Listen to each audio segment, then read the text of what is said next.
Assalamualaikum warahmatullahi wabarakatuh. Waalaikumsalam warahmatullahi wabarakatuh. Bertemu lagi dengan Ibu ya untuk pembelajaran sejarah Indonesia pada minggu ini. Nah, apa kabar hari ini? Alhamdulillah luar biasa, Allah Akbar. Syukur alhamdulillah kita masih diberi kesempatan oleh Allah untuk bertemu di kelas ini dalam rangka pembelajaran sejarah Indonesia dalam keadaan sehat walafiat. Untuk memulai pembelajaran hari ini ada baiknya kita berdoa, karena dengan berdoa hati dan pikiran kita bisa tenang, terbuka dalam menerima pembelajaran. Baik, silakan ketua kelas pimpin temannya untuk berdoa. Siap. Iqra basmalah.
Alhamdulillah kita selalu diberi kesehatan ya. Semoga kedepannya terus seperti itu, tidak ada lagi yang absen untuk setiap harinya dalam menerima ilmu pengetahuan.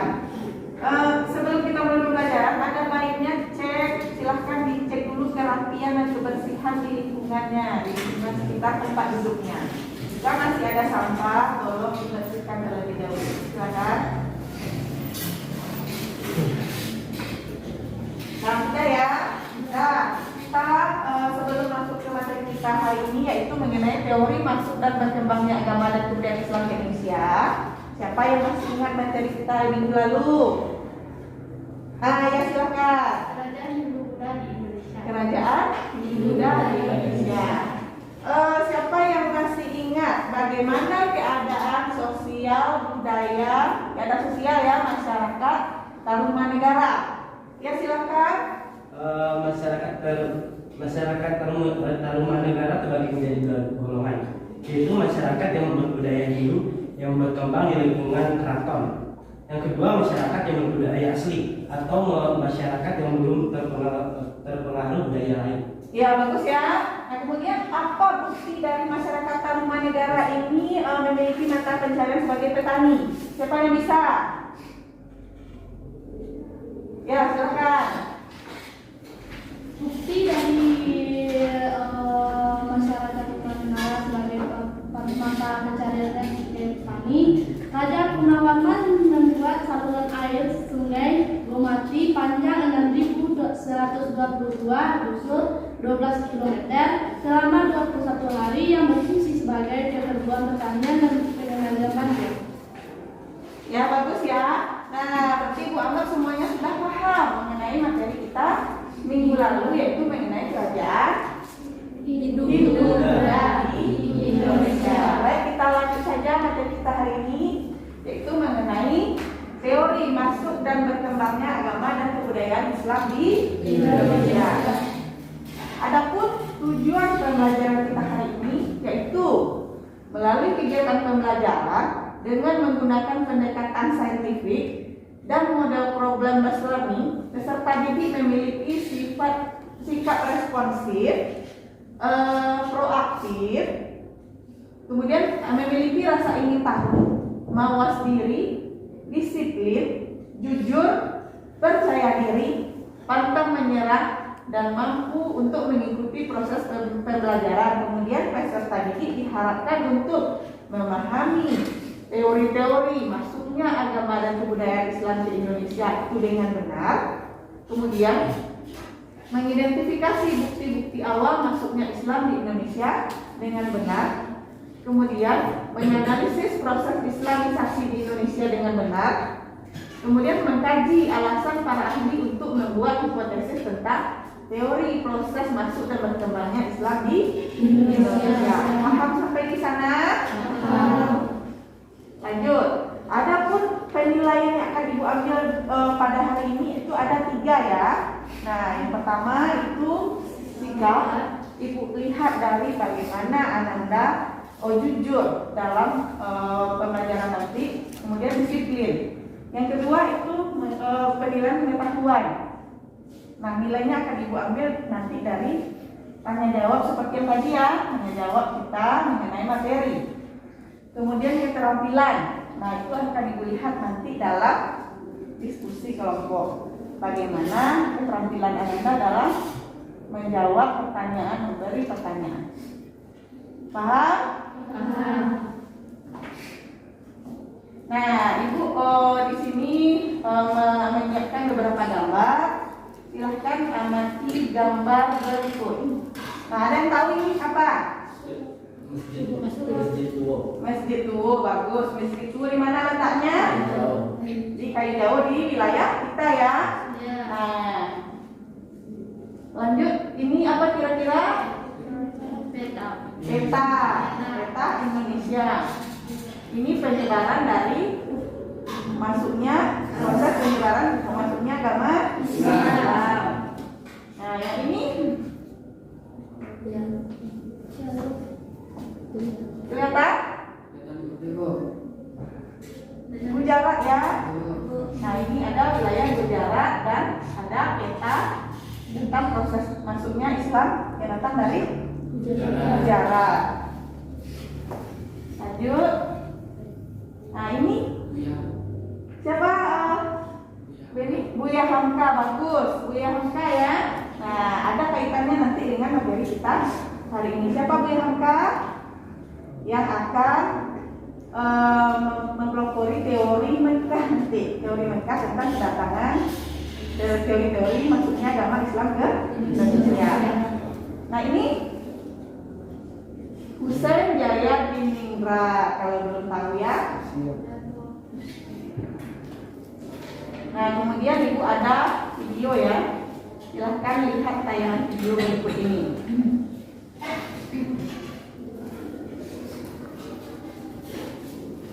Oke, pada kesempatan kali ini kita akan membahas tentang teori-teori masuknya agama Islam ke Nusantara.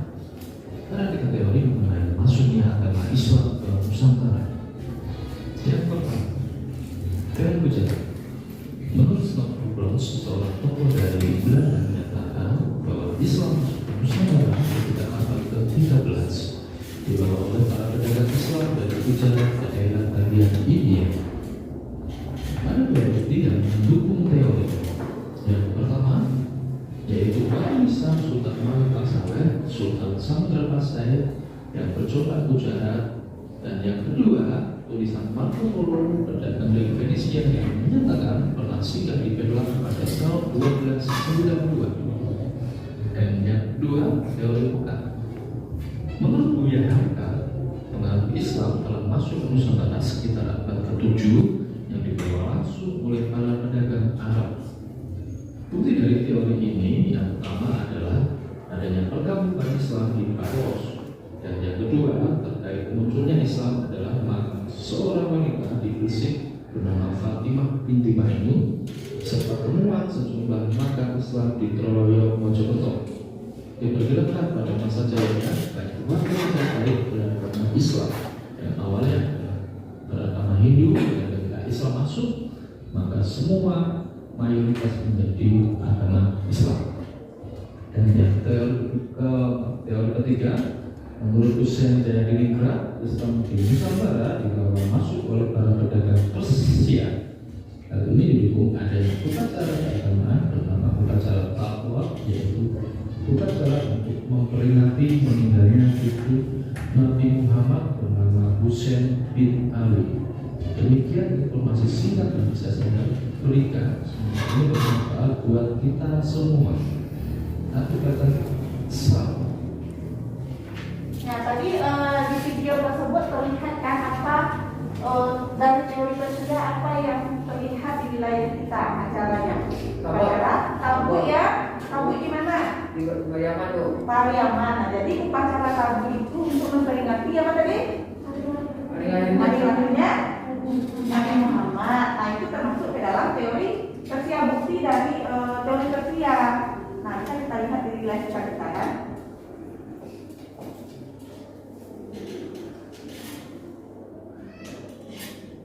Nah, dari sekian tadi gambar yang sudah Ibu tayangkan, kemudian video yang Ibu tayangkan, nah, coba pikirkan dari sekarang teori manakah yang akan Anda anggap benarnya. Nah, simpan dulu, kemudian kita lanjut ke diskusi kelompok. Sekarang Ibu akan membagi Anda semua dalam 4 kelompok. Kelompok 1, 2, 3, 4. Ya Pak, nah silahkan duduk ke dalam kelompok masing-masing. Silahkan dari sekarang. Bu. Sudah ya, ini kelompok 1, kelompok 2, kelompok 3, kelompok 4. Nah, materinya ini bukan bukan.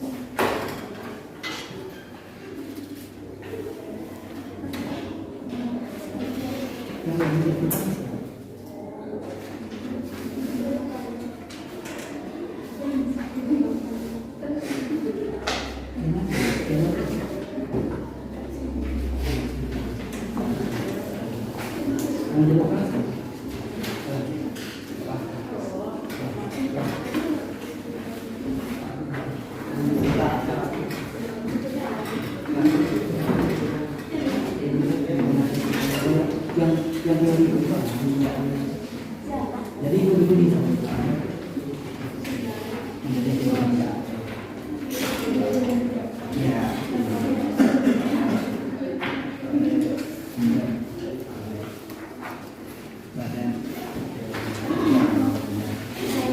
Kelompok 4.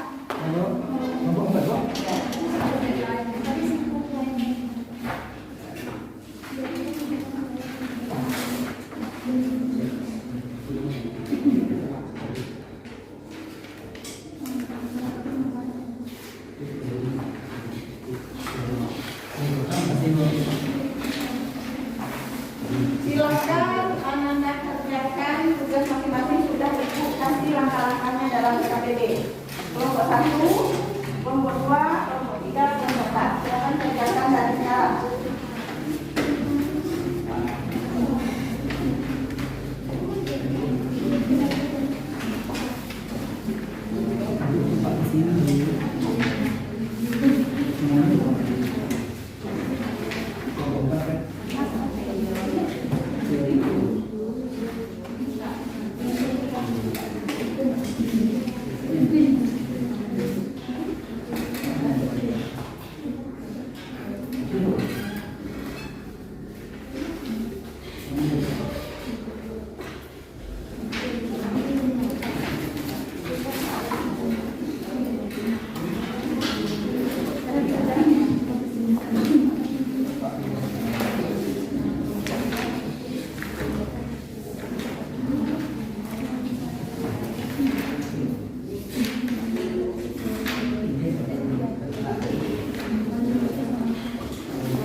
Nah, sudah paham semuanya?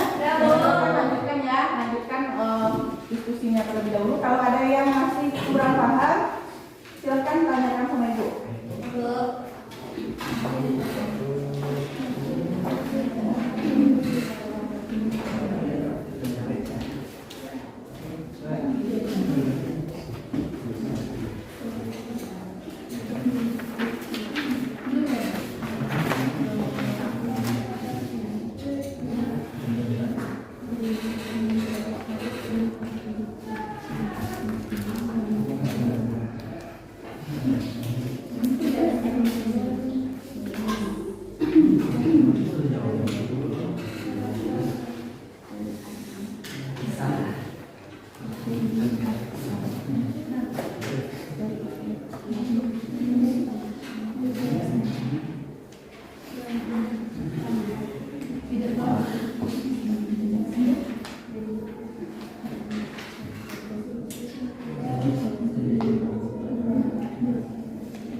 Assalamualaikum warahmatullahi wabarakatuh.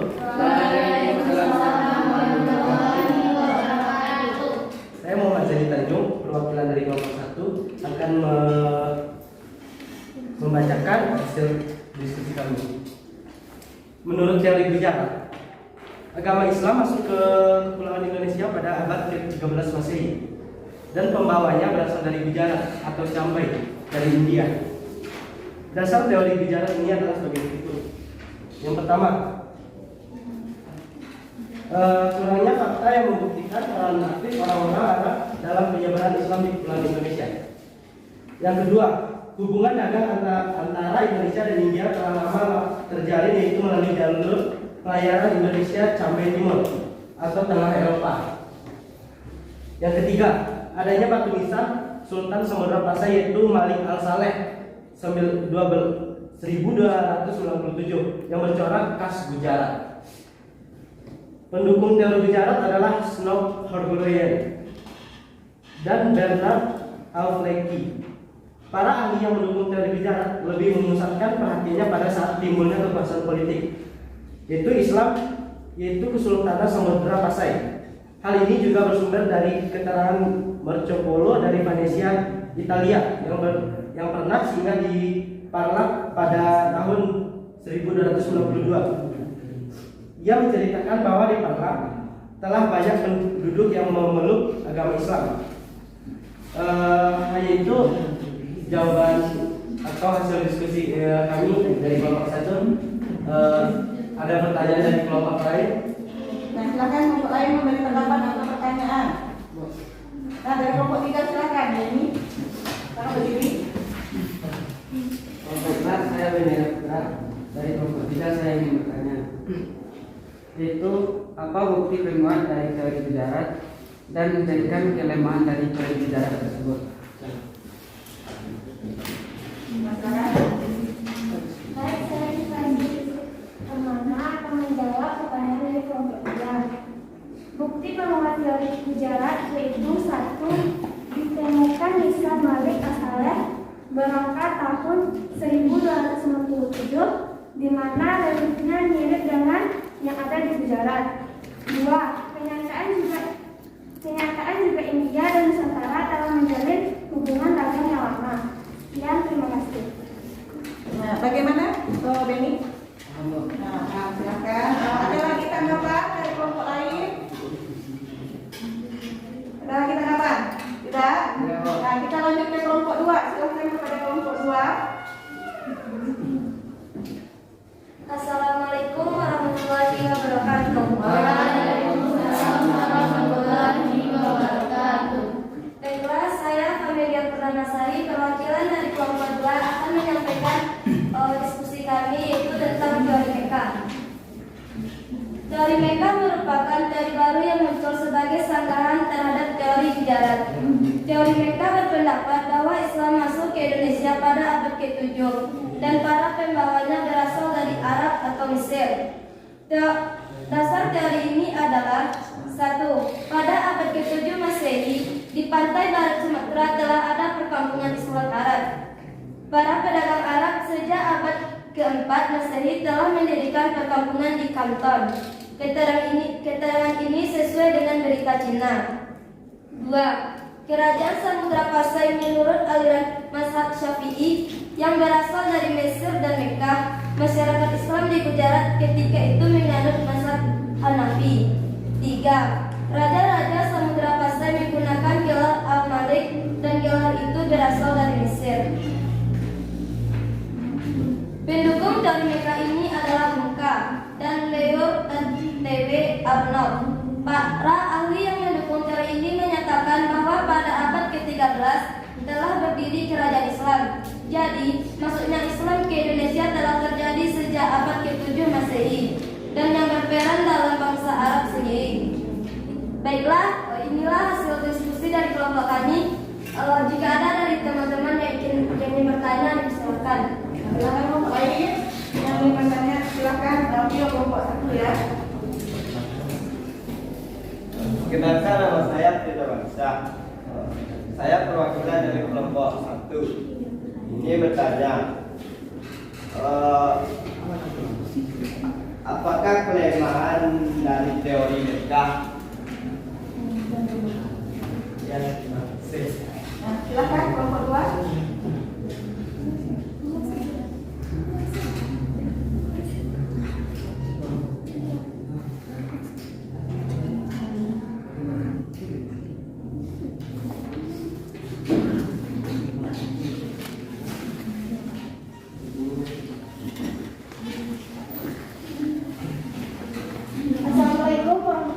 wabarakatuh. Waalaikumsalam warahmatullahi wabarakatuh.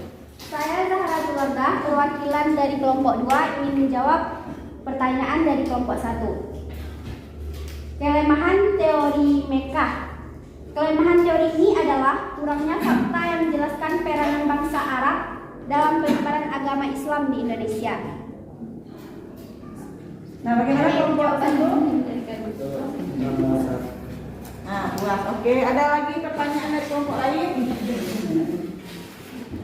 Kelompok 3, kelompok 4, ayo silakan. Kelompok 4. Baiklah, saya dari perwakilan kelompok 4 akan bertanya kepada kelompok 2.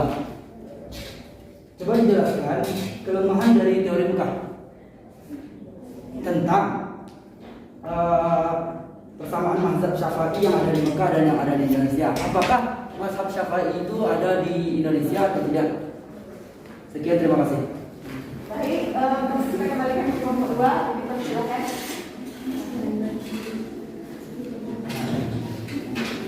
Assalamualaikum warahmatullahi wabarakatuh. Waalaikumsalam warahmatullahi wabarakatuh. Saya perwakilan dari kelompok 2 ingin menjawab pertanyaan dari kelompok 4. Apakah mazhab Syafi'i ada di Indonesia, sedangkan bangsa Gujarat adalah mazhab Hanafi? Jawabannya adalah bahwa memang bangsa Nusantara itu bermazhab Syafi'i, sedangkan bangsa Gujarat dan bermazhab Hanafi. Dan ini merupakan salah satu kelemahan dari Mekah, karena dari bersamaan mazhab saja antara Nusantara dan Gujarat itu berbeda. Cukup sekian dari kami. Apakah kelompok 4 merasa puas?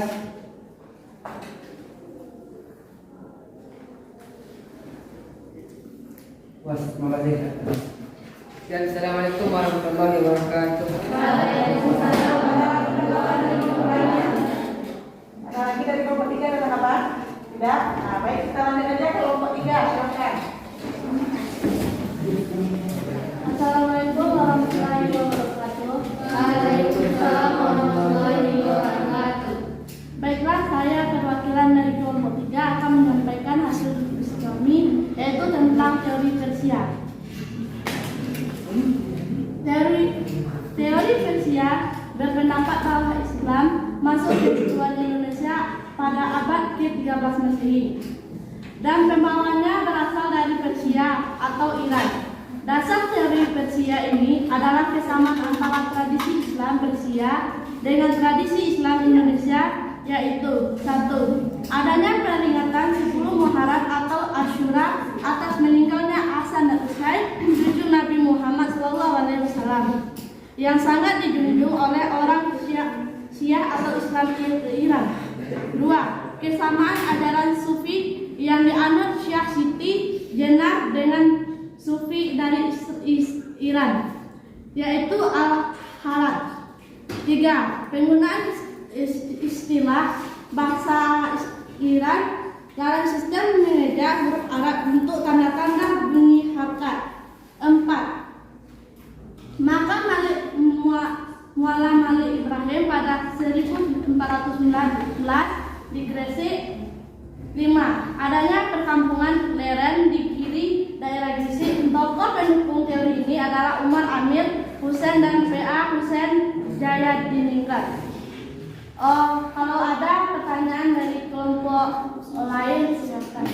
Silakan, ada tanggapan atau pertanyaan dari kelompok lain?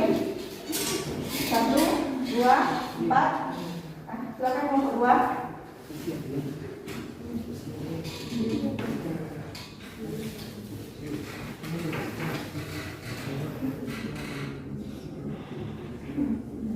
Assalamualaikum warahmatullahi wabarakatuh.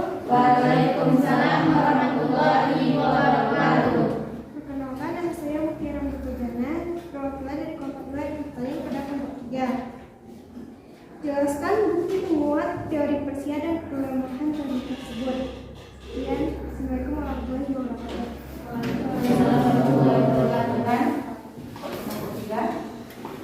Baik, nama saya Muhammad Rufa, dari kelompok 3 akan menjawab pertanyaan dari kelompok 2, yaitu media.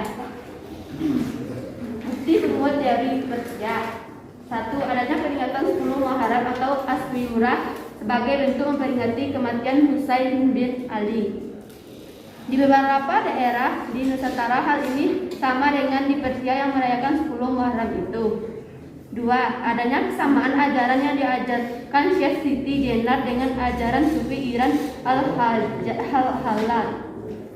Kelemahan teori Persia dikatakan dalam teori ini Islam masuk dari abad ke-7, maka kekuasaan Islam di Timur Tengah tersebut masih dalam genggaman Khalifah Umayyah yang terletak di Makkah, Damaskus serta Baghdad. Ya. Baiklah, cuma itu yang dapat saya jawab pertanyaan dari Mutia. Apakah Mutia merasa puas? Ya. Ada pertanyaan dari kelompok lainnya? Tidak. Nah, kita lanjut ke kelompok 4. Silakan kelompok 4.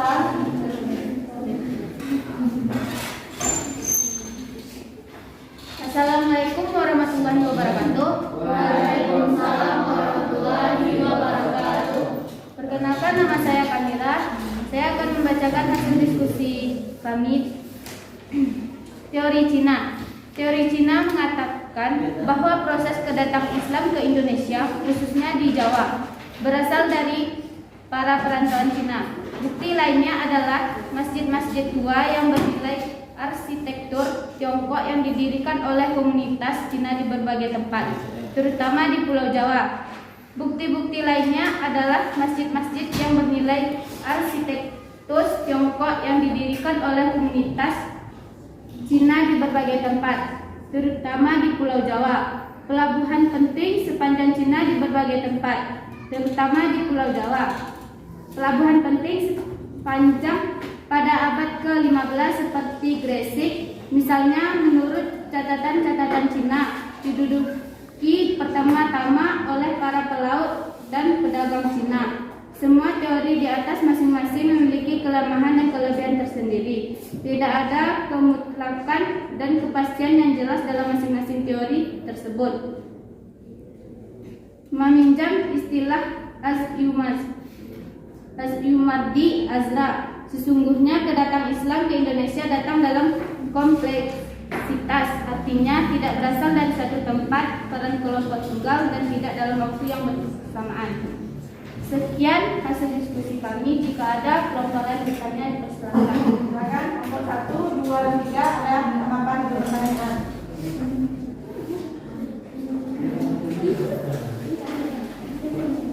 Ya, silakan nomor 2.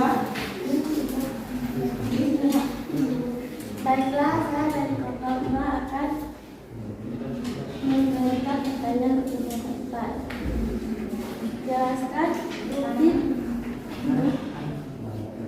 Jelaskan bukti penguatan teori Cina dan kelemahan teori Islam. Silakan kelompok 4 untuk menjawab. Assalamualaikum warahmatullahi wabarakatuh. Waalaikumsalam warahmatullahi wabarakatuh. Baik, saya dari perwakilan kelompok 4 akan menjawab pertanyaan dari kelompok 2. Bukti penguatan teori ini yaitu adanya masjid yang tua berarsitektur bangunan Cina di Jawa. Raja pertama Demak yaitu Raden Patah yang berasal dari keturunan Cina, dan gelar para raja-raja Demak yang ditulis memakai istilah Cina. Kelemahan teori Cina adalah tidak menjelaskan tentang awal masuknya Islam, melainkan peranan Cina dalam pemberitaan sehingga dapat ditemukan bukti-bukti bahwa Islam datang ke Nusantara pada awal abad Hijriah. Baik, mungkin itu jawaban untuk kelompok 2. Jadi ada tanggapan lain? Iya, Bu. Nah, kalau tidak, berakhir sudah diskusi kita hari ini. Aplaus untuk kita semua. Sekarang coba lihat ke depan, perhatikan sebentar ke depan. Dengarkan ya, yang telah dijelaskan oleh kelompok berapa tadi? Kedua. Nah, teori mereka ini masuk ke Islam itu sekitar apa ke? 7 Kemudian dikemukakan oleh siapa tadi? Dia dan kemudian dia menolak seluruh anggapan para perdana Arab yang pertama awal juga kata tidak langsung dari Arab. Kemudian yang kedua teori Mujarat siapa tadi, kelompok berapa? 1. Nah, Islam itu datang ke Indonesia itu sekitar abad ke-7 atau abad 7 Hijriah atau abad ke-13 Masehi. Nah, lanjut teori Persia. Proses kedatangan Islam ke Indonesia ini berasal dari Persia atau Parsi yang sekarang itu adalah Iran. Nah, pencetusnya adalah Husain Jayaningrat seperti yang sudah ibu tampilkan tadi kan, Husain Jayaningrat. Kemudian kesamaan budaya dan tradisi yang berkembang antara masyarakat Parsi dan India, itu yang menyebabkan adanya lahirnya teori Persia. Terakhir itu teori Cina. Kemudian bentar ya. Nah, ini jalur cara penyebaran agama Islam di Indonesia. Nah, itu ada 6 jalur. Yang pertama itu melalui jalur perdagangan. Nah, perdagangan merupakan cara yang paling efektif ya untuk penyebaran Islam pada waktu itu. Nah, kenapa? Karena para pedagang masuk berhubungan dengan raja, bangsawan dan rakyat untuk memperoleh barang. Kemudian yang kedua itu melalui perkawinan. Nah, adanya perkawinan antara kaum pribumi dengan pedagang Islam. Nah, itu melalui jalur perkawinan. Kemudian melalui jalur pendidikan. Nah, diberikan oleh para ulama, guru-guru agama ataupun kiai-kiai dengan mendirikan pondok-pondok pesantren. Kemudian jalur kesenian. Nah, contohnya apa? Wayang, Bu. Wayang kulit, kemudian gamelan. Nah, itu jalur kesenian. Nah, yang kemudian tasawuf. Kemudian kenapa agama Islam itu dapat berkembang cepat di Indonesia? Nah, yang pertama itu cara masuk Islam itu mudah ya, sangat mudah. Cukup dengan mengucapkan kalimat saja. Kemudian upacara-upacara dalam Islam sangat sederhana ya. Kemudian agama Islam yang menyebar ke Indonesia disesuaikan dengan tradisi asli dan dilakukan secara damai, tidak ada paksaan. Tidak ada paksaan harus masuk Islam, tidak, tapi secara damai. Kemudian agama Islam tidak mengenal kasta. Tidak ada perbedaan antara manusia ini. Semua manusia itu sama di hadapan Allah. Yang membedakan adalah apa? Apa yang membedakannya? Ketakwaannya dan keimanannya ya. Nah, kemudian siapa yang bisa menyimpulkan materi hari ini? Siapa yang bisa menyimpulkan materi hari ini?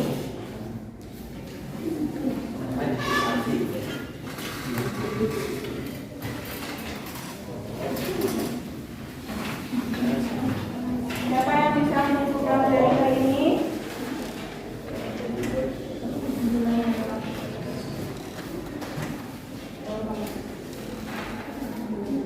Silakan Hadi. Silakan tentukan materi hari ini. Assalamualaikum warahmatullahi wabarakatuh. Waalaikumsalam warahmatullahi wabarakatuh. Saya akan menyimpulkan materi pembelajaran kita hari ini itu tentang teori masuknya agama Islam di Indonesia. Dasar-dasar teori masuknya agama Islam di Indonesia yaitu ada 3, ada 4. Yang pertama adalah teori Mujarat, yang kedua teori Mekah, yang ketiga teori Persia, dan keempat teori Cina. Masing-masing teori tersebut ada penguat dan ada juga kelemahannya. Tapi belum ada kepastian ya teori mana yang paling benar dan teori mana yang tidak ada kelemahan dari tidak pastiannya. Di situ kita tahu bahwa banyak sekali teori-teori yang dapat kita ambil kesimpulannya. Yang pertama ialah teori Mujarat yang dibawa oleh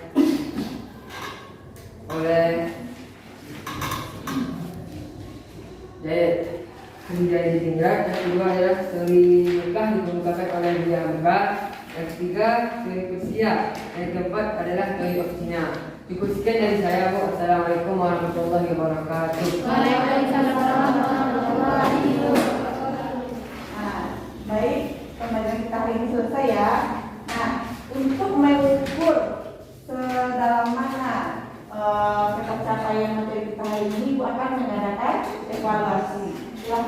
keluarkan kertas terkeluar. Silakan dilihat soalnya di depannya. Nah, silakan kerjakan 5 menit dari sekarang.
Sudah kan? Selesai? Dan silakan ketua dari kelompok masing-masing kumpulkan ke ibu. Kumpulkan sudah teman-temannya, kumpulkan di ibu depan.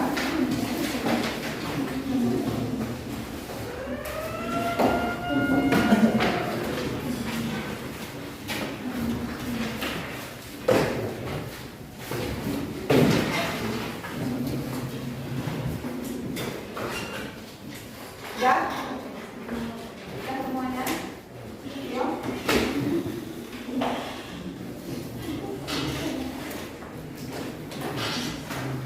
Nah, alhamdulillah pelajaran kita hari ini selesai dengan lancar. Semoga kedepannya baik lagi. Nah, sebelum mengakhiri pembelajaran, kita kembali berdoa ya. Nah, sebelum itu diingatkan untuk minggu depan materi kita adalah mengenai kerajaan Islam di Indonesia.